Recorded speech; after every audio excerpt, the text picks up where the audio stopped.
Hey, how's it going, everybody? Charlie Wilson here, a.k.a. Sinister Charlie. Welcome back. So we've got another Fat Electrician video. America's Airborne Beavers, Operation Beaver Drop. Yes, this actually happened.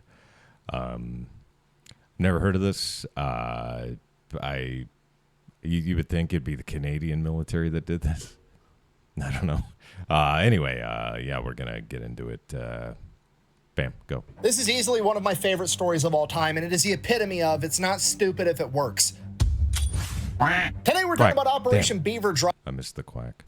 That time that a bunch of World War II veterans that worked for the Idaho Fish and Game Department got assigned the task of relocating a bunch of beavers to a different habitat, and they decided that the cheapest, safest, most cost-effective way to go about that was to strap them to parachutes and throw them out of a plane. And we're gonna get into it right after this ad. Yeah, you know, they actually do that with when they're restocking lakes and stuff.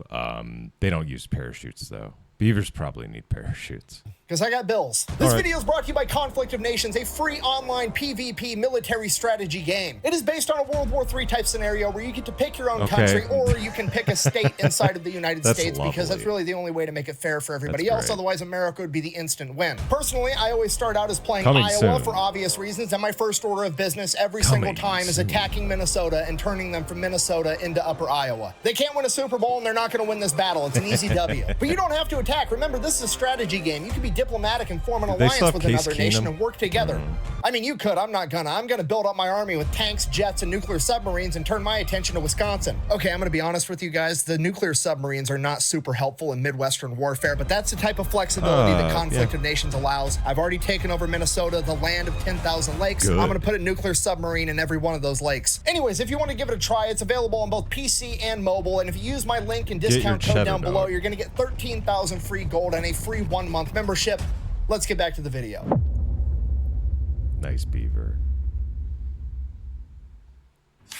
All right, let's just take this from the top. Beavers, okay, one of my favorite animals. Why? Because I believe it is the animal that is most similar to humans. And I know what you're gonna say. You're gonna say, what about monkeys? What about apes? What about chimpanzees? They've all got thumbs and they poke shit with sticks and they eat bananas just like people do. That's fine. I understand that they're very similar to people, but beavers are the most similar to humans in spirit. We are the only animals on the planet with the audacity to walk into a new ecosystem and be like, wow, I hate everything about this. I could A, migrate, but I'm not going to do that. I'm going to go with option B and change everything about the world around me to make it suit me better and fuck everybody else. Now, do I enjoy the wetlands that beavers create with their dams? No, it's not my jam. However, game recognized game, because when a beaver sees running water and is like, "You gonna do this? Okay, fine." That's all I needed for him to do that, and it became personal with me. it's no different than when it's July and it's hot out and I decide to turn my air conditioner on so I can domesticate the wind so that my balls aren't hot, okay? Indeed. It's about changing the environment around you rather than changing yourself. Okay, it's just that species-wide main character energy of I don't need to evolve anymore, I'm perfect how I am, I'm going to evolve the world around me to some shit that I like more. So while I have a great childish respect for beavers, unfortunately for the beavers, between the 15, 16, 17, 1800s, their furs made dope-ass hats and they were really popular all across Europe, and the beavers were almost hunted to extinction for their pelts. Okay, and as I'm sure you can imagine, no beavers means no beaver dams means no wetlands, and no wetlands messes up the entire ecosystem. Okay, we can't have it, we gotta quit killing all the beavers. So the early 1900s, people realized this, they put protections on the beavers, and we quit trying to hunt them to extinction and actually try to help encourage their population to build back up. Okay, fast forward like 50 years, 1945, 1946, right around then, all the young men that went off and fought World War II are coming back home. They got a bunch of money from fighting that war. They want to get a wife, build I'm silly. the house, have some kids, do people things. So they start expanding. And one of the places this happens in is a town called McCall, Idaho. And they start expanding and the town gets bigger and bigger. And eventually it displaces a bunch of beavers that have been out in the woods doing beaver things for hundreds of years. And these new beavers get displaced and they go out and they start fucking up a bunch of farmers' fields and irrigation systems. And it gets to the point that the people in the town are just going to start shooting these beavers because they're messing everything up. At this point, the Idaho Fish and Game Department, presumably also full of World War I and World War II veterans, steps in and they're like, no, we're not gonna kill these beavers. These guys are awesome. They do a lot for the environment. We're gonna take them. We'll move them somewhere else where they can thrive. We're not killing beavers. We're just relocating them. So here's the plan. They're gonna capture the beavers alive. They're gonna. I was trying to figure out what show that was, and I couldn't put my finger on it. drive them as far Before as my they time. can on roads, and then they're going to pack them in on horses and mules miles and miles into the wilderness where they're not going to be near any humans ever. And this is a complete disaster pretty much from the start. They capture the beavers alive, stick them in a cage, throw them on a truck, try to drive them hours and hours into the wilderness. This is really hard on them because beavers, they're a lot like me. I like to sit in my house in the air conditioning. They like to sit in their dams in the nice, And say damp, wet damn. environment to keep cool. Beavers can't keep cool on the back of an unair-conditioned truck in the mid-1940s. A lot of them are getting heat stroke, they're passing out, they're dying, they quit eating, or they get super agitated and they're very combative the entire time because they're hot. Then, even if the beavers do survive the truck ride, they're all pissed off and angry, and now they're getting strapped to a horse or a mule, and that pisses off the horse because he's got a bunch of angry beavers all over him. Angry and now the horse is beavers. pissed off, You and the don't whole want thing that. just, it doesn't work. So now the fish and game department is like, well, what are we gonna do? We gotta save all these beavers. We wanna get them up in the mountains so they can build their wetlands. It's gonna help protect the town from flash flooding. It's gonna prevent erosion. It's gonna be great for the environment. We gotta save these guys. And one guy at the fish and game department presumably is like, I mean, I got an idea. Hear me out.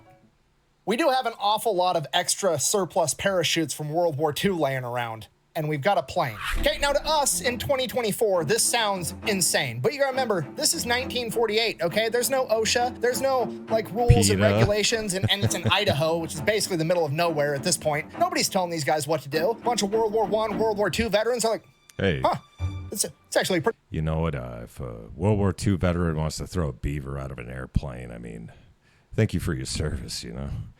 good idea, Jimmy. You know, it did work at Normandy, and the Beavers aren't even going to have Germans shooting at them, so I mean, pretty high likelihood they'll be fine. Let's try it. Indeed. 'Cause So, beaver- first order of business, we got to develop a box that opens up once it hits the ground and gets the beavers to the ground safely. Pretty simple. It's basically I'm going to be honest. I thought about beavers with parachutes strapped to their backs. I didn't think they'd be in boxes. That's just silly on my part. two halves of a box with some holes drilled in it. They weave the rope through. Once the parachute lands, there's no more tension on the rope. The box just kind of falls open. The beavers get out and start doing beaver things. So first we're going to test Beavering it it before up. we put any innocent beavers at risk. We're going to take some empty weights, put them in the boxes, go up in the plane, drop them over the practice field, see how it goes. Goes fine the first couple of times. Okay, let's try it with one beaver just for practice. So they go ahead, they pick an older male. He's out of his breeding prime, potentially dangerous to some of the younger males. If something does happen, he's lived out most of his life. They name him Geronimo because they're a bunch of Sure. meatheads and that shit's funny. So they put him in a crate, they take him up in the plane, drop him off over the practice field from 800 feet. Geronimo makes it and survives. Now, obviously, we're not going to put all our beavers in one basket because of one successful test course run. not. We need multiple test runs to be certain that this is going to work. And now that Geronimo is technically our lucky beaver, he's going to do it again. So he does. Geronimo does it again. And again.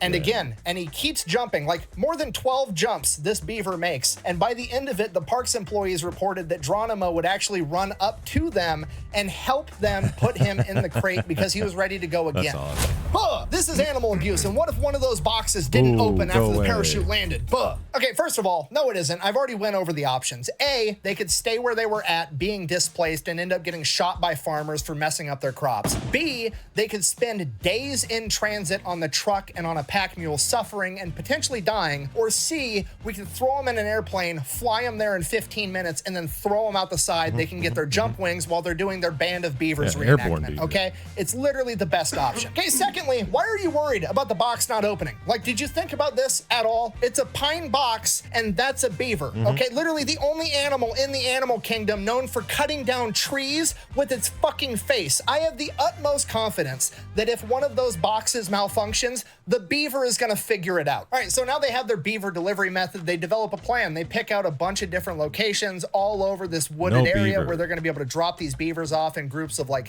3 to 5, 2 males, 3 females, 1 male, 3 females, something like that, enough that they're going to be able to rebuild their own little colonies, but they're going to be spread out enough that they're not going to congregate into one thing, and it's going to be a humongous boost to the beaver population. This is what conservation's all about. So they get that all figured out, they have the plan in place, they know the delivery method, now they just got to go catch all the beavers. So they go back to town, catch them Catching all, there's beavers. 76 of them. They take them back, they start loading them in crates, and they're going to take them up in the plane and throw them out the side. And here's And then they take over the plane. Beavers on a plane, man. The best part about the whole thing, they filmed it. Into the drop. Nice. Nearly ready for that flight back into the Yes, mountain. indeed. And this is where you can really start to see that this is a different time. I mean, look at this absolute Chad just manhandling this beaver into that Get right crate in there. with no safety equipment, no You know gloves, you did. no eye pro, nothing. If this were modern day, that guy would have leather protective gloves up to his elbow. He'd have safety glasses with a hard hat, with a face shield, with a leather apron. He'd have two dudes holding his hand while he did it just to make the safety guy happy. No, this is just some angry war veteran throwing a beaver into a box like it's Throwing another beavers in 8-hour boxes. workday. It's fantastic. That's it. They get the beavers loaded up on the plane takes off, they drop all the beavers in their designated drop zones. 75 out of the 76 survived. I don't know how they know this. I'm assuming they had people on the ground at the different drop locations to make sure the boxes opened or that the beavers made it or whatever. But apparently the one beaver that didn't make it had somehow either slipped through the crack when the rope was loose or eaten his way out of the box after they had let it out of the plane, and the beaver was last seen standing on top of the box with the parachute above him, and he probably would have been fine, except when he got 75 feet off the ground, he decided to jump. Well, there you go. So on one hand, that's kind of sad, but on the other hand, natural selection. If the other 75 beavers figured it out and you didn't, it's probably on you. On a happier note, though, the boys at the Fish and Game Department decided to hook up their lucky beaver, Geronimo. This is posted in the Journal of Wildlife Management, Volume 14, Number 2, April of 1950. The article, Transplanting Beavers by Airplane and Parachute by Elmo W. Heater, That's a Idaho name, Fish and man. Game Department, McCall. Elmo. Damn. Anybody naming their kids Elmo anymore? Yeah, that's crazy. Idaho. And I quote, Geronimo had a priority reservation on the first ship into the hinterland, and that with 3 young females went with him.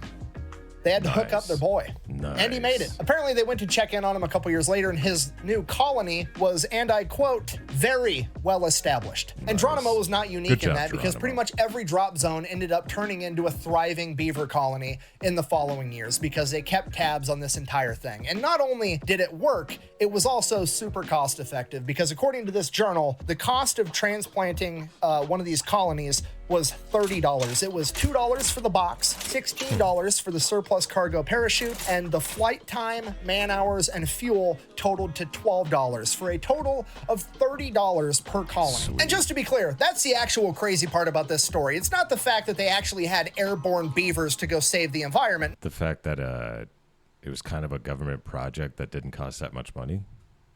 No, that seems pretty reasonable. The crazy part is that these guys back in the 1940s mind. managed to get the job done, have fun, and record it, and they did I guess technically it wasn't a government project. Never mind. it for like $300 to $500. Because we all know in modern times, if they wanted to do this, there'd have to be like a 15-year-long environmental impact study that costs the U.S. taxpayers go. $25 million just so that the government could determine that if you drop beavers off in the forest, they will in fact do what beavers do. And then once the government goes ahead and says it is in fact okay to put beavers in the woods, it's going to take another 10 years for Lockheed Martin and Boeing to bid on the contract worth $100 million to Boeing. relocate 100 beavers into the woods. Is it just me? Hey. Or was that the stupidest Yeah, I got an Angry Beavers reference. Nice. thing we've ever seen? Sorry, I'm ranting. In I love conclusion, Angry the Beavers. moral of the story is if it sounds dumb, but it works, it's not that dumb. And sometimes it's ridiculously cost effective to just let people do their job. Also, beavers are cool, and airborne beavers are even cooler. And this has been the story of America's band of beavers, the airborne paratrooper beavers that went in to save the environment. Thank you for watching. Best way to welcome. support the channel is go buy some merch. I have a shirt. Over to fatelectrician.com. Quack, bang, out. Beavers jumping out of planes. Beavers jumping out. I didn't make a single vagina joke in that entire video. Oh, Finally you didn't. maturing. Oh, and one more thing. Don't forget to go check out Conflict of Nations. Okay, That's true. you He get to didn't pick your make own country, one mainly the joke. United States. Otherwise, let's face it, you're just competing for second place. Don't forget to use my code down below to get the freebies. I'm gonna go conquer Wisconsin. Why? Because they've got spotted cow beer, and I want some. Throwing beavers out of the planes. Throwing beavers out of these stupid planes. They're gonna land and oh. Okay. What? Just doing a robot chicken thing. All right, I get it. Yeah. All right, there you go. Beavers. Jumping out of planes. Pretty fun. It was. Yeah. I honestly thought it was going to be beavers with parachutes strapped to their backs for some reason because I'm a child. So, yeah, that probably wouldn't work. Anyway, thank you for watching. Please like and subscribe down below. Makes me feel real good inside and helps out the channel. And if you have any suggestions, any videos you want me to check out, please put them in the comments. I will react to them eventually. Yeah, that's pretty much it. So thank you very much, and bye.